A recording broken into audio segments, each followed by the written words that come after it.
each week at the moment, I'm outlining 2 training sessions that are free. So they'll be on this podcast every week, but I'm also putting them into a YouTube video each week. And that's so you coaches who don't get any resources have something that you can follow. So juniors sessions this week. So we're in now week 3 of our juniors prep. For the other stuff, you have to listen to the old podcasts and look at the training sessions playlist on YouTube. So juniors, I'm going to start this week with passing widths across the field. So I have a drill called width pass. If you are watching this on YouTube, there will be a link underneath the video in the description. But basically, players start in groups of 4 or 5, 1 meter apart. I blow a whistle, they get 2 meters. I blow a whistle, they get 3 meters, and they just run. They run and pass. And if I need to, I throw some sprints in there to help the warm-up. With the juniors, I'm now going to introduce some, what I call effort 2. Effort 2 is the second effort after your tackle. So if we define the tackle as the collision, the initial collision, effort 2 is everything after that. And I'm going to be going into a bit more detail about my thoughts on wrestling a bit later in this podcast, hopefully, as long as I don't run out of time. But I'll be introducing something to the juniors. Now, there's obviously a moral issue with some of this, okay? So if your juniors are under 10s and you're teaching them jiu-jitsu, I think you've got your priorities wrong. However, the younger age groups, I think it'd be remiss of you not to encourage them to make tackles and just make sure they don't get, the opposition don't get up quickly to play the ball, okay? With older age groups, you'll teach them some basics. I break the ruck down into 3 manageable components. You either dominate a tackle, so there's a ruck control set of activities that go with that. You either lose the tackle, you lose the contact line, so there's a series of ruck control events that happen in and around there. Or most tackles are actually a 50-50 contest. So if you've got your tackle technique a little bit wrong, or you're playing against somebody powerful and you try and tackle them, they probably won't go to ground quickly one way or the other. So you have to do something after. So with the juniors, I'll be introducing something very basic, okay? When they get to 13, 14, 15, you can start to give them the full gambit. Please bear that in mind when you are looking at the videos if you are on YouTube. And also, remember, you're in charge of training. Whatever I give to you, you're the one responsible. This is not me saying, go and do this. This is there's something I suggest you do. And then in the same session, I am introducing good ball attack. So you'll see some similarities if you've been listening every week to the senior one, except I'm going a bit slower with the juniors.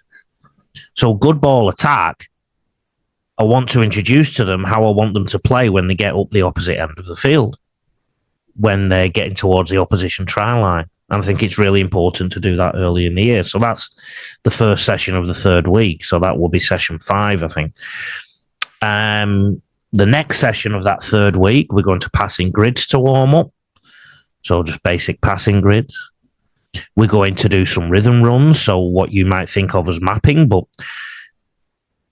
what I like to do is have real short runs where they get into a rhythm, where they focus on their last 3 steps and they focus on the bounce. And then when they've got good at that, I will lift the requirement. So I might make them slide in a smaller space, but then eventually I'll extend the space. And I'm talking over weeks and weeks and weeks. I am then going to do 3v2 practice. So 3 attackers, 2 defenders. As the attackers go through, the person with the ball gets the ball back. The 2 without the ball become defenders. And the drill just rotates through. And then I'm going to play the find space game. If you've got 13 versus 13, brilliant. If not, you can play this small-sided. But the idea is the principles you've taught earlier in the week about good ball, which essentially is moving the ball laterally quite a lot, isn't it? You are encouraging them to make the right decisions by playing this fine space game in the next session. Seniors, you'll see the similarities if you keep listening, right? Or you'll hear the similarities, I should say. We're going to do 3v2 to warm up, and there's going to be ongoing correction as well. So we'll do the dynamics after a period of warming up, and then any faults I've seen, we'll put it into a correction scenario. So getting rid of any technical glitches or trying to.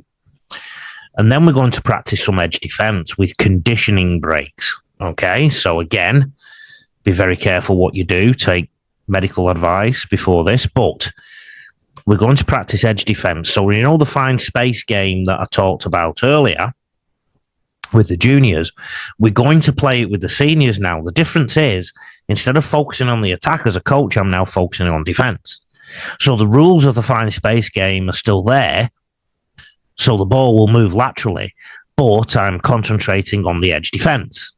And if the edge defense do something I don't like, i.e. I'm an up and out man, so if somebody comes out of the line, jumps in too early, that would lead me to go 6 again, or in fine space 3 again, and 3 more if they find space. So that's the focus that I'm doing. And then there will be conditioning breaks. Now, to condition my players in that, sometimes the game will be everybody down. So, and I'll measure all this, and that's a deeper conversation and stuff that I talk about with the coaches that I mentor on the Coach Mentor program. Have a look at rugbyleaguecoach.com.au/coach mentor if this interests you. But sometimes we'll do everybody down, where everybody gets up and down and every play the ball like a pancake on the floor and up. Other times the defense will go down, so they've got to overwork. Remember, I'm focusing on the edge defense, so they've got to really work hard when they're tired. Other times the attack will go up and down, so that gives the edge defense more time to be successful. Okay?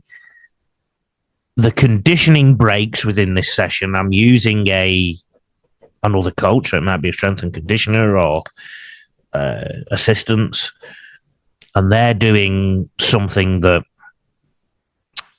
again, all the resources are on the Rugby League Coach YouTube channel. Like a lot of the resources, the fitness drills are on there. They're doing some blasts. They're doing some conditioning blasts, right? So one of them could be the ABCs, where players, it's like a shuttle, 10, 20, 30, etc., or 20, 40, 60. They're doing this in between the periods of the game. So I'd probably play the game for 8 minutes non-stop and then do the conditioning blast at the end. But also I may have extra players and they need to be doing some conditioning and then interchanging into the game, so that everyone's doing some conditioning, basically. So even though I have a technical focus, I'm conditioning the players. I'm doing pre-season conditioning. Now, the way to work yourself around that is probably just have one thing that the players really focus hard on, even though they're working really hard. Because if you have 25 things for them to focus on, they're going to struggle because they're knackered. Okay? But again, you're the one in control and you're responsible for your players. On the next session, on the Thursday, if you like, so session number 6, we're going to, instead of doing 3v2, we're now going to do grip, pass, catch, carry again in the warm-up in grids. Now, quite often with 3v2s, which we did on Tuesday, they break down when grip, pass, catch, carry isn't very good. Okay, and then so I probably will have to go back to grip, pass, catch, carry, even with seniors, right? And then going back to my dynamic stretches, and then we're going to do an effort 2 workshop. So again, you'll see the similarities and you'll hear the similarities with the juniors. But with the seniors, you can give them all 3 scenarios, i.e. the dominant, the lost control tackle, and the 50-50. The genuine contest. And then after we've done that workshop, we're then going to go into 13 versus 13 mode. I'm a massive fan of opposed, of scrimmage, as the basketball coaches call it. And I'm going to be focusing on our sets, on our good ball sets and our middle of the field sets. because they're the most complicated you need to do.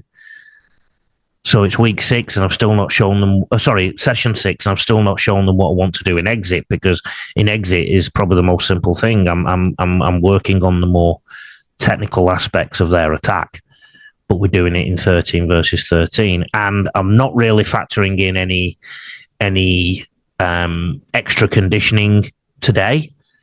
But during pre-season, the Thursday session will always be tougher. Right?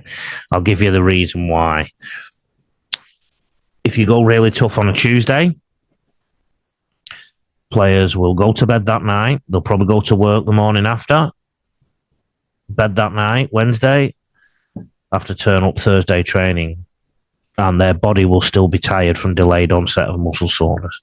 If you go a bit harder on a Thursday, they'll have Friday, Saturday, Sunday, Monday to recover. So there's a little tip for you. So the other thing I want to introduce on this night is some of the plays. Okay, so most teams play with 3 or 4 plays that you can use at any point, i.e. a block, a face ball, something turned inside, or dummy outside, turn inside. So I'll be introducing them as well. Okay, so I will be monitoring the players' workloads during that to get a conditioning outcome. And again, I reserve the right to do everybody down, defense down, offense down. But again, it's hard to go into that with detail. It's something I have to do with coaches individually, basically, or in small groups with the Coach Mentor program. If you're watching this on YouTube, I'm now going to start talking about some coaching tips on the Rugby League Coach podcast. So why don't you listen to it on Spotify, Apple, or wherever you get your pods. Thanks for joining this YouTube video. But for those of you who are listening, it's now time for the coaching tips.